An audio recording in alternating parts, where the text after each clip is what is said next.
Assalamu alaikum. Brother asked a question: when a person is put in the grave, does the grave physically squeezes the person, or is it something spiritually? Well, you got to remember the relationship between the soul and the body establishes when a person is born.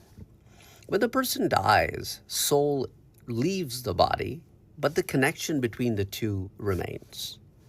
And then soul travels into a world which is called barzakh, which is a curtain from us. We can't see them.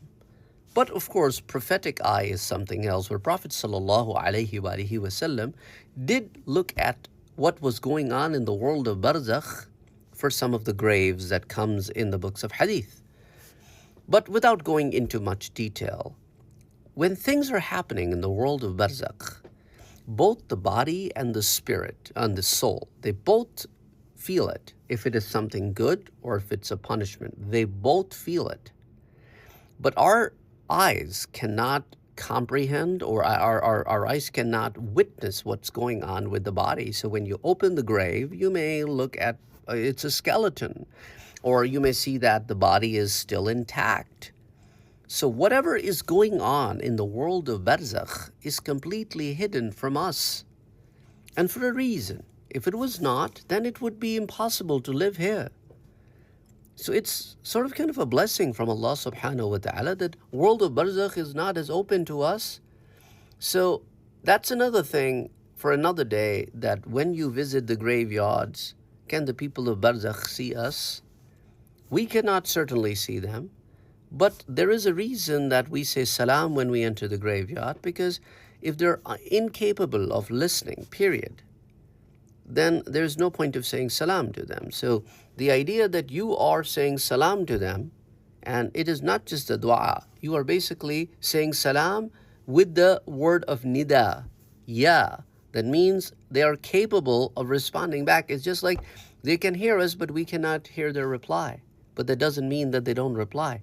So the same way, the reason I'm going into all of these different details is to help you understand that that's a totally different realm. That's a totally different alam.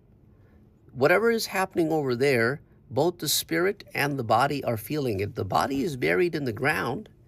It may turn to dust, or even if it's not buried in the ground, the little pieces of it is mixed into the atmosphere. It's mixed into the dirt. It is spread all over the place.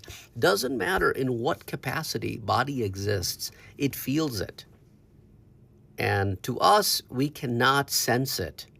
So the reason I'm going into a little bit of a detailed answer is I hope this is helping you understand it. Also remember, for a believer, when it squeezes it somewhat like, as the Prophet said, when a boy or a kid is in mom's lap, and how she squeezes the kid with love and compassion, that it's not hurtful squeeze.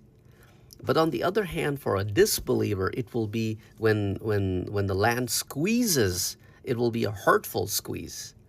So there's a difference between how the believer and the disbeliever get squeezed in the grave. And again, this is something that we can't witness by living here in this material three-dimensional world, because it's a matter of another realm. I hope that answers the question. Assalamu alaikum.